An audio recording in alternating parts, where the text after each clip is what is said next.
Welcome to the Village in Howard, as it's common, or TVIH as it's commonly known, is an organization for Howard County residents who are 55 and older.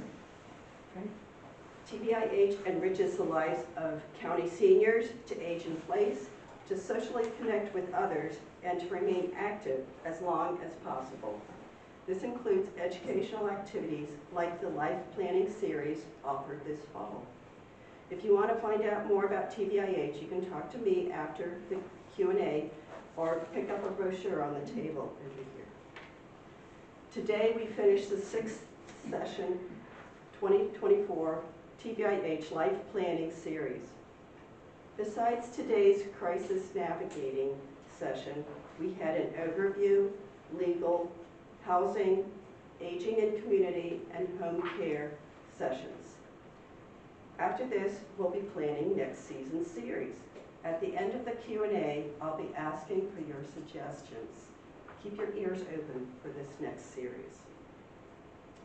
Today, we'll cover crisis navigating. You'll learn practical, realistic information about what you can do now before any crisis. Although talking about it now might scare you, planning for the future can lower your stress level even when you plan for a crisis. Why do we need to plan this phase of our lives? Although retirement can be fun and relaxing, eventually we may not have the ability to enjoy it as much. We hope you'll see the reason to start or re-examine the crisis navigating parts of your plan to help yourself, your future caregivers, and your loved ones through this phase. So let's welcome today's speaker, Allyson Stanton. She's a life care manager and a TVIH volunteer. Welcome, Allyson. Thank you. I'm a social worker and a geriatric care manager. So I worked in communities throughout the state of Maryland. Sorry, can you see? Oh, okay. You're standing in front. I don't know. Are you okay? Okay. Yeah, once. All right. And I decided 6 years ago, after working at a local CCRC in Howard County, to leave and represent the clients instead of the organization I represented. So I live in Columbia. I raised my family here. I moved my parents here from North Jersey, so they are retiring here. I'm a caregiver for them, as well as my in-laws that also live in Columbia.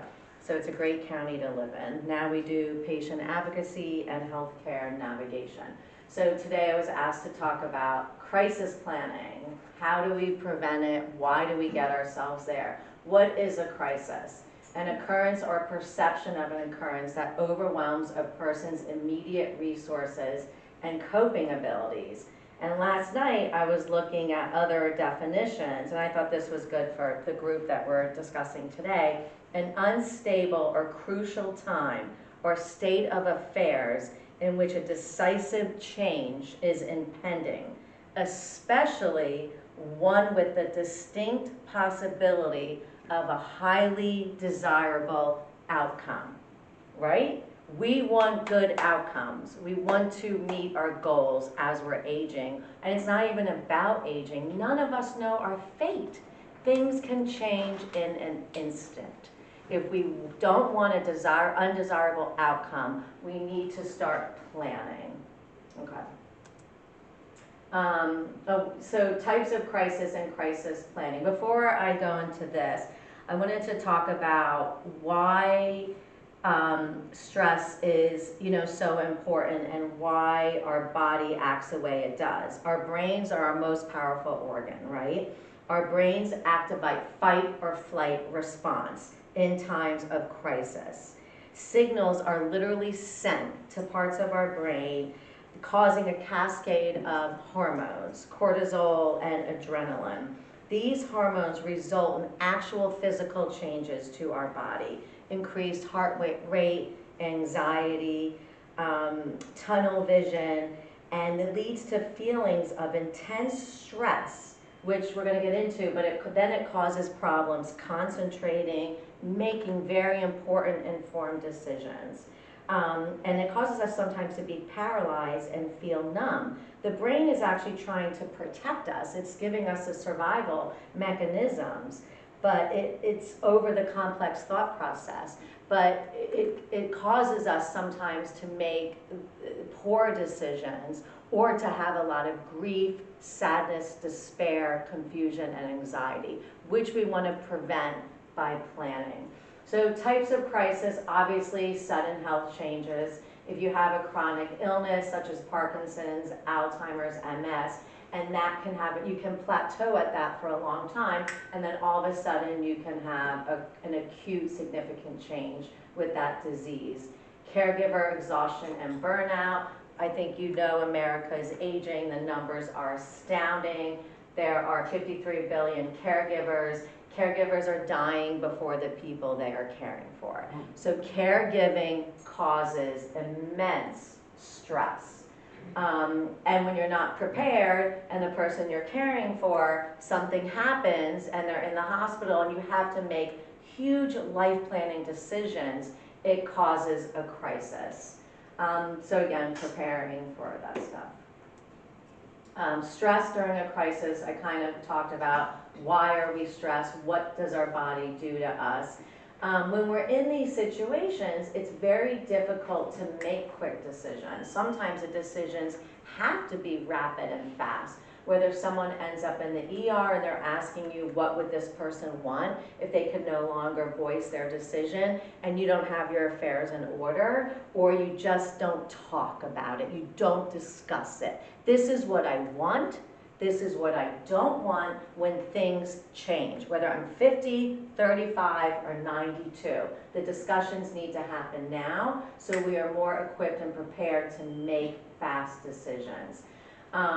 Also emotionally, sometimes intellectually, we can understand what's going on, but emotionally, we can't. It's much harder to make a decision when we're obviously emotionally invested in someone and we're facing anticipatory grief and possible loss of this person.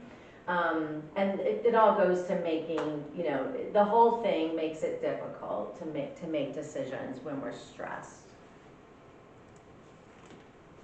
So let me see real quick. Okay. What can you do to make it less stressful? Focus on the immediate, the most critical needs. Something I learned after working in healthcare for 28 years is that it's so important that we are present. Whenever there's a change, not necessarily a crisis, but what is going on in this moment? Not where my loved one is 6 months or a year ago, not where I want my loved one to be in 6 months or a year, but where are they right now? And until I enter that space, it will be very hard for me to make the correct informed decision. So being present, you know, seeking, I think support systems are huge. And these are things that you can do ahead of time, not just pre-planning, which we'll talk about more, of course, because I'm obsessed with pre-planning and being proactive, but is identify your support systems now. Who is my care circle? Is it my siblings? Is it my adult children? Are they local? Is it other TBIH members? Is it a neighbor? Is it a friend? Do I have a good social worker, a patient advocate, care manager I can rely on? Am I close with my financial advisor who can help with budget planning decisions in time of a crisis? An elder law attorney? Do I have someone I can call on if I need to review and update and change my directives, or I just need legal advice? So you can start to identify your support system / care circle now. We all should have a care circle prepared for us. So in the time that we have a crisis, we are delegating, we are relying on support, and we have people we can talk to. Obviously, a pastor is another one. You know, I went over the different support systems you can have. I don't know if, I don't think emergency plan was on that slide.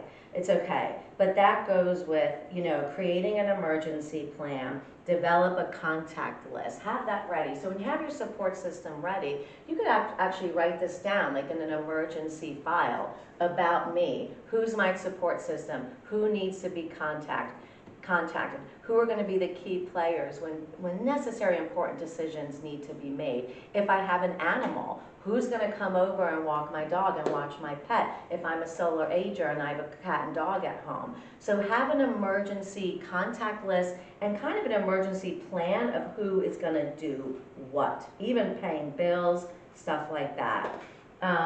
Obviously critical documents and having them accessible is important, and that can also be in the emergency folder. Let's see, okay, reducing stress during a crisis. I think TBIH is a very active community. You do a lot of social engagement, which is so important, tons of education and talks like this, meditation, prayer. What is individually important and emotionally valuable to you? And if you have that coping skill, that is what I want you to rely on. All of these things are kind of common sense things that we need to do every day, right? Get good sleep, eat a good diet, maybe Mediterranean or whatever you like, but be healthy, exercise, get the heart pumping. If you meditate, I think meditation is wonderful. You can actually meditate for 2 minutes or much longer. There are very easy free apps you can download. I find it very, very useful. And these are tools that you can use to help with the anxiety, the grief, and the feelings that you're going through in a time of despair and crisis. So talking, obviously, to your care circle and your support system is critical. And being informed by the right people. We can talk to our friends, we can talk to our loved ones, but sometimes that might not be the right person to help you make an informed decision with what resources are available, what is insurance going to pay for, how do I initiate my long-term care, what does this diagnosis mean, what is this going to cost, which each decision I make, what are the costs associated with each decision, what are the risks. So it's good to have your care circle, but I also want you to have somebody that you can rely on to help you during this time. Okay, just more of self-care. I kind of already talked about that. I feel like we know all of this, but taking care of our crisis because of the caregiving epidemic is imperative. And before a crisis, we need to be taking care of ourselves. So please do all these little bullet points. Goals of crisis planning, minimizing disruption and distress so you can be totally present and focus on what's going on. That's why I want you to have that care circle. I want you to have things lined up to be taken care of. So kind of the mundane things in life, I don't want you to have to focus on that. I want you to delegate those things out so you can be fully present with what's going on. So you can be a support to the person going through the crisis or to yourself being able to make informed decisions. Access to resources is, we can talk about resources in the end, but obviously there's Office on Aging, that's a big county government agency, so it might not be one-on-one. They're going to give you lists and stuff, but it is a wonderful resource. MAP is wonderful. But again, like your elder law attorney, your finance advisor, if you have a care advocate or care manager, a therapist, somebody like that. Goals are interesting because doing this and meeting with clients, and part of like the assessments that I do are 2 hours long, is it's all goal oriented. But having a goal is not a plan, okay? I want to age in place. I want to walk my dog, I might go play pickleball, then I hope I come home and I lay down and I pass away very naturally and peacefully. And I actually hear that all the time, I do. And that is a goal, that is not a plan, okay? So I want you to think about your goal and then you need to do an aging life care plan so we can meet that goal, okay? Again, the crisis planning, I love the legal documents, your medical information, your emergency contacts, which I refer to as your circle of care, I think is critical. Care options, you know, a lot of times we can be over-resourced. Let me go look at all of the options in Howard County, right? We only have 2 CCRCs, we have some assisted livings, we only have 1 hospital in this county. So we're a lot smaller with our resources compared to Baltimore and Montgomery County. But you know, I might go tour, take my parents to a CCRC today, but they're not planning to move there for 5 years. So you can be overwhelmed with resources that are actually very inappropriate. Because in the time of a crisis, that resource probably is not going to be appropriate for you. So it's, again, looking at resources to meet your goals, to meet your plans, and at what time are you going to need those resources? I like a lot of what-if scenarios. I'm going to age in place. Wow, you have 3 levels. There's 5 steps to enter the house. We don't have a master bedroom on the main floor. We don't have a full bath on the main floor. Can we pay for modifications? Do you have long-term care insurance? What are the modifications going to look like? Is the house your biggest asset? So we don't have long-term care, tons of monthly income and savings. Are you going to meet that goal to age in place? Probably not. Because the what-if scenario is what if mobility becomes an issue? What if you need 8 hours of care a day? What if you need 24 hours of care a day? That goal sounds beautiful, but it's not a plan that you're going to meet. So again, the goals is all about the care planning. Care options, it's good to know, but again, rely on professionals that are in the field. So you don't just get a list from the hospital, which happens, or possibly the county, and you have to go through that and sort through that yourself. Remember, you're in fight or flight response, you're overwhelmed, you are dealing with grief, sadness, confusion, and now you have to make a decision and you have a list of resources. Then that's when I see bad decisions being made and your goals not met. Financial budget planning is huge. Just like advanced care planning, I work with tons of attorneys. Advanced directives is a huge passion of mine. I want to ensure that everybody has a voice. I don't want your voice taken away. So with the legal documents and advanced care planning is finance budget planning. What can I afford when I need care, whether it's me or my loved one, and they go to the hospital and they don't qualify for a short-term rehab stay, or the goal was to come home and get therapy. Can I afford that? Can I afford to take my spouse home and take care of him? So budget planning, please. Everything we went over. Crises are somewhat avoidable, but somewhat not. Changes aren't avoidable. Significant acute changes can happen. Crisis may be avoidable when you have your advanced directive, your care plans in place, possibly the Maryland MOLST form if you're ready to complete that document. And even more important than having advanced directives, I think, is necessary conversations with ourselves. What do I want? What do I not want? And then I better tell my family, because just because they're appointed in a document and the document's put somewhere, I see it, safety boxes, my son never saw it, my power of attorney doesn't even know their healthcare power of attorney. Talk, talk, talk. That is the most important thing. Because a lot of times with advanced directives, they put us in a certain staged condition. Now, what happens if I'm not in that stage? Did I talk to my loved ones and let them know what I want and I don't want? We don't always end up in an end stage, persistent vegetative state, or terminal condition. Actually, I feel like as we get older, we don't end up in one of those 3 conditions. So we need to talk about some other scenarios, some of those what-ifs, and your loved one needs to know what your voice and what your goals are. Okay, and then just Q&A. Let's see.